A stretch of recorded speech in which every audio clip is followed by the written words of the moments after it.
Une rencontre cette semaine avec Yannick Raffnel, le CEO de Blend Learning et président de EdTech France. Nous avons rencontré il y a 2 semaines Michael Yochem, CEO d'Eleform, et nous avions parlé de cet échange que nous allions avoir avec Yannick.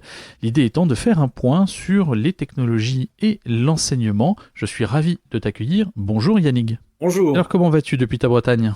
Très bien, ravi de pouvoir partager. Je crois beaucoup en l'intelligence collective et le podcast est quand même un des outils fantastiques pour pouvoir s'apprendre les uns les autres. Alors je suis toujours ravi de discuter avec toi Yannick. Tu as une approche très humaine de l'enseignement, très humaine de l'apprentissage et de l'éducation au long cours, dans laquelle la technologie, et on va en parler, est partie prenante aujourd'hui. Dans un premier temps, est-ce que tu pourrais définir EdTech ? Bon, on comprend bien qu'il y a de l'éducation et de la techno là-dedans. Tout à fait. EdTech, 2 mots, 2 mots en anglais, bien sûr. Education, mais dans le sens très large. Education, c'est l'éducation, c'est l'enseignement sup, c'est la formation pro, c'est le corporate learning. Et tech, oui, parce que toutes ces organisations qui travaillent sur ces questions-là utilisent le meilleur de la technologie. Donc, c'est la fusion de ces deux et c'est une association qui a bientôt 6 ans et qui a été fondée par des entrepreneuses et entrepreneurs qui voulaient pouvoir se rassembler, qui voulaient pouvoir partager les uns les autres, qui voulaient pouvoir promouvoir ces usages et avoir des interlocuteurs au niveau ministériel avec les 3 ministères de tutelle. Et évidemment l'éducation nationale, mais aussi le ministère de l'enseignement sup et de la recherche et le ministère du travail.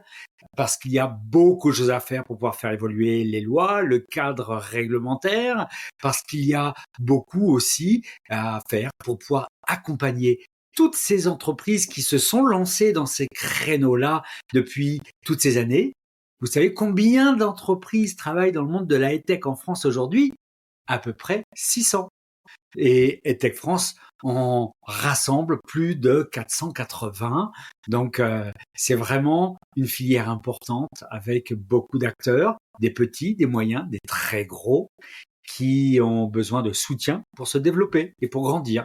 Nous avons beaucoup parlé avec Michael Yochem il y a quelques semaines de la technologie, de la place de la technologie, notamment de la data dans l'apprentissage et la personnalisation des parcours d'apprentissage. Moi, j'aimerais te poser une question plus large. Est-ce qu'aujourd'hui on apprend mieux de manière différente qu'avant finalement l'avènement des nouvelles technologies qui sont aujourd'hui massivement présentes dans l'enseignement ?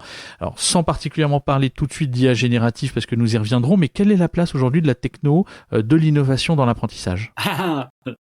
Alors, je vais être totalement politiquement incorrect. Et si l'innovation n'était pas simplement dans la tech ? Ou plutôt, et si la tech était un très beau moyen pour innover, à condition que cela transforme les pratiques pédagogiques. La tech pour la tech, ça n'a jamais fait grand-chose et ça n'a pas beaucoup eu de succès. Par contre, la tech qui, elle, est embarquée par les pédagogues, quels qu'ils soient, pour pouvoir transformer leurs pratiques pédagogiques dans la relation aux apprenants, ça, c'est quelque chose qui a beaucoup de puissance. Dans les références, moi, sur lesquelles je m'appuie tout le temps, quand je parle d'innovation pédagogique et qui peut avoir un énorme impact sur les dispositifs de formation qui utilisent la EdTech, eh bien, je reviens toujours à une source. Quelqu'un qui s'appelle Célestin Freinet et qui a publié ses premiers ouvrages en 1923 et qui a une approche totalement innovante et qui bouleverse encore un siècle après totalement l'innovation pédagogique. Alors, c'est quoi ? C'est apprendre avec et par les autres. Merveilleux !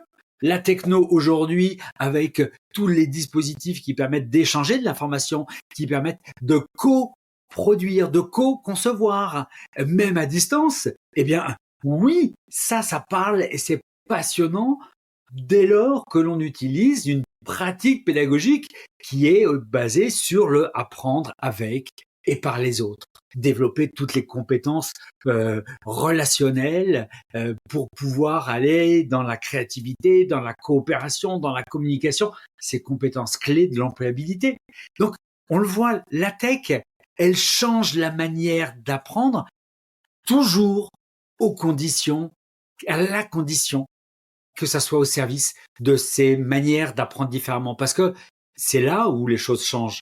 C'est que avant, on avait une représentation qui était que apprendre, c'était du descendant.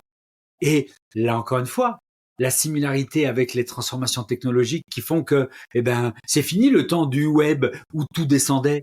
Maintenant, on est dans l'interaction, on est dans la coproduction. C'est la même chose dans l'apprentissage. Ces outils techno nous permettent, non plus d'être des apprenants passifs, mais être des acteurs de son apprentissage, de ceux qui produisent des éléments qui vont être utilisés par les autres. Bref, dans quelque chose qui vraiment nous permet d'apprendre différemment, de manière interactive, de manière aussi plus plaisante, avec un autre élément, et je finirai par ça, qui est tout l'apport des sciences cognitives. Les sciences cognitives, ça fait pas partie de la techno en tant que telle, bien que, mais c'est parce que la techno va s'appuyer sur tout ce que l'on vient d'apprendre au travers des sciences cognitives, c'est-à-dire que, par exemple, pour apprendre, il faut répéter quelque chose, il faut avoir du temps, et il faut, si le système peut nous reconfronter de manière régulière à ce qu'on est en train d'apprendre, ça va être extrêmement efficace. Donc, la techno qui va aller identifier et individualiser sa manière d'apprendre va s'appuyer sur les sciences cognitives et va réellement nous permettre d'apprendre de manière différente. Apprendre de manière différente, ça fait la transition avec notamment la place de l'intelligence artificielle dans le parcours de l'apprenant, avec ton regard à 360 degrés, vu par l'ensemble des adhérents de EdTech France. Quel est l'impact finalement de l'IA ? Est-ce que l'impact est réel à date dans les différentes applications qui sont utilisées par les acteurs de l'enseignement ou de la formation, ou est-ce qu'on est plutôt dans les possibles cas d'usage à venir et plus un effet entre guillemets de communication qu'une réelle application, parce que derrière il y a quand même un sous-jacent technologique assez important, des data management platforms à créer, etc. Donc plutôt comme ou plutôt réel cas d'usage? Oui, alors là, beaucoup de choses à dire et des choses passionnantes. C'est que nous avons toujours, en tant qu'apprenants ou avec un grand A, revendiqué le fait que nous rêvions, et c'est un fantasme de tout le monde, d'avoir du préceptorat. Qu'est-ce que c'est que le préceptorat ? C'est avoir quelqu'un, ou alors une machine, qui soit capable de nous accompagner dans nos apprentissages de manière totalement individualisée. Avec l'IA, on arrive aujourd'hui à mettre en face d'un apprenant un système qui va réussir à s'adapter là où il en est, parce que on va savoir où il est positionné dans un parcours d'apprentissage, s'adapter à ses objectifs, s'adapter à ses difficultés, à ses échecs, pour au fur et à mesure lui construire des granules, des ressources, les assembler, des services pour au mieux l'aider à apprendre. On est donc rendu dans un moment d'adaptive learning qui nous permet une véritable individualisation de la manière d'apprendre. Mais alors attention encore une fois, ça c'est quelque chose qui vient répondre à une énorme promesse et c'est la technologie qui nous permet ça. Et en même temps, moi j'interroge parce que là, en 2024, nous ne travaillons plus jamais sans être en relation avec les collègues, avec les clients, avec les fournisseurs, avec les partenaires. Il n'existe plus aucun métier qui soit un métier dans lequel on travaille tout seul, sans interaction permanente avec les autres. Ce sont ces fameuses smart skills, ces compétences transversales qui sont absolument indispensables tellement que l'OCDE les a déterminées comme étant des clés de l'employabilité. Là où j'interroge, c'est est-ce que l'on peut apprendre dans une bulle générée par des algorithmes tout seul avec quelque chose qui s'adapte à nous tel que les algorithmes nous amènent les médias dans ce que l'on aime et en nous laissant dans notre bulle? Ou alors, est-ce que se former et apprendre, c'est pas impérativement aussi être en relation avec les autres et impérativement être dans l'échange avec les autres? Et du coup, est-ce que la techno n'est pas en train de nous amener dans une impasse alors qu'il faudrait sans doute, en même temps qu'on apprend et qu'on prend le meilleur du digital, être dans ces interactions humaines avec les autres parce que nous avons besoin de réapprendre à vivre ensemble. Apprendre ensemble, vivre ensemble, une notion d'humanisation des parcours d'apprentissage. C'était quand même la promesse d'un savoir sous forme de commodité. Est-ce que ça a changé? Est-ce que les éléments sont un peu différents aujourd'hui? Alors, c'était dans les promesses de tout ce qui a été juste avant le e-learning. On parlait de la formation ouverte à distance et il y avait vraiment cette conscience qu'il fallait vraiment individualiser les parcours de formation de tout le monde puisque les apprenants étaient tous avec des profils différents. Le e-learning a été un échec total puisque le e-learning a été dans une vision très anglo-saxonne de on met à disposition les mêmes contenus pour tout le monde et maintenant qu'on a mis toutes ces ressources à disposition, eh bien, ceux qui veulent se former, ils se forment. Tant pis pour les autres, c'est qu'ils n'ont pas fait l'effort de se former. Mais ça, c'est vraiment quelque chose qui a prouvé son échec et ce besoin maintenant d'aller individualiser, c'est quelque chose qui ressort de manière très très forte aujourd'hui et parce que technologiquement, l'IA est là pour le permettre. Et ça, c'est quelque chose qui va continuer à avoir un impact important. Mais c'est là où j'essaye dans mes questions d'aller un petit peu plus loin en disant oui, c'est bien, ça répond à la motivation, à l'engagement de l'apprenant, mais n'oublions pas en même temps de mettre tous ces éléments contextuels d'accompagnement qui sont absolument indispensables. Et dans ta question tout à l'heure, il y avait une autre partie sur les acteurs, ceux qui produisent, ceux qui font, ceux qui accompagnent. Eh bien là, évidemment, là, je ne peux pas ne pas parler de l'IA générative qui va permettre d'aller produire des phases de conception, de production de ressources de manière incroyablement optimisée parce que ça permet de gagner un temps inouï pour pouvoir produire des ressources de qualité. La question que je pose, c'est qu'est-ce que l'on va faire de ce temps? C'est-à-dire, est-ce que l'on se saisit de cette opportunité d'avoir du temps dégagé pour pouvoir se recentrer sur ce qui ne sera jamais remplacé par de la tech et de l'IA, la relation humaine. Alors, je ne peux pas conclure cet échange, Yannick, sans te poser une question. Tu es président de EdTech France. Quelle est ta vision de l'enseignement dans les 5 à 10 ans qui viennent? Est-ce qu'on est sur un enseignement qui est 100% personnalisé, hybride, distanciel, présentiel? Est-ce qu'on est sur un enseignement plus immersif, dans lequel les immersive technologies vont nous permettre d'apprendre différemment, avec des capteurs haptiques, j'en sais rien. C'est quoi ta vision, finalement? Oui, là où je crois beaucoup aux grandes évolutions, c'est on ne peut plus aujourd'hui opposer l'humain et le digital. C'est prendre le meilleur de l'humain et le meilleur du digital. Lorsque l'humain est en train de simplement déblatérer du contenu à transmettre, il n'utilise pas le meilleur de l'humain, d'accord? Mais c'est la même chose au niveau du présentiel et distanciel. Il y a énormément de choses qu'on ne peut pas remplacer autrement que par le présentiel.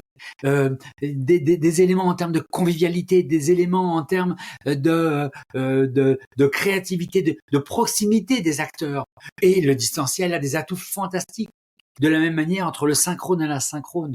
Donc l'hybride est vraiment la clé de tout ce qui va se déployer sur les années à venir et l'enseignement doit se faire dans ces conditions-là. C'est-à-dire ne plus concevoir des salles de classe ou d'enseignement qui soient avec en frontal un tableau, un bureau et des tables et des chaises. Ça n'a plus aucun sens. Si on se retrouve physiquement dans un espace, c'est pour créer, c'est pour réfléchir ensemble, c'est pour mettre du mouvement ensemble, pour vivre quelque chose et mettre le mot-clé de l'émotion, puisque c'est par l'émotion que l'on apprend.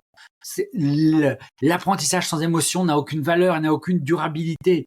Donc, nous avons, quand on se retrouve à créer de l'émotion, et l'émotion, c'est aussi encore dans cette dimension de l'humain, et pouvoir utiliser la puissance incroyable, extraordinaire que peut nous apporter le digital, le distanciel, mais aussi toute la dimension de la XR, parce que je crois énormément.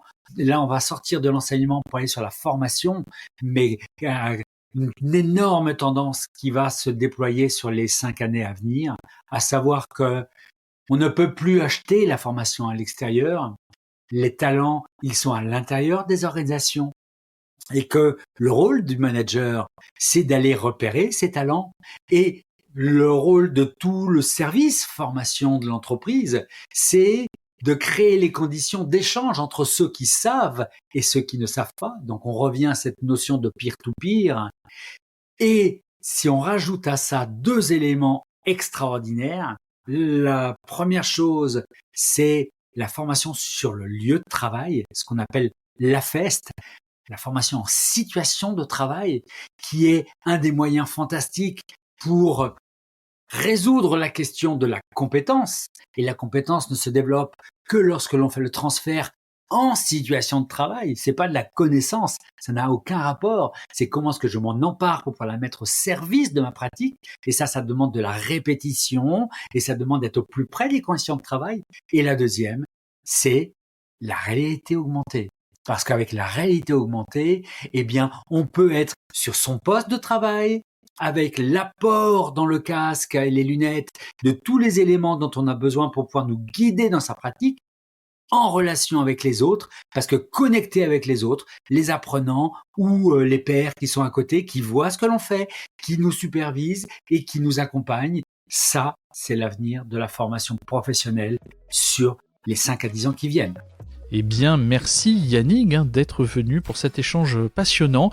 Je rappelle, Yannick Raffnel, que tu es CEO de Blend Learning et président de EdTech France, qui rassemble l'ensemble des acteurs qui sont liés à l'enseignement et qui intègrent les technologies dans leur quotidien. Merci et à très vite.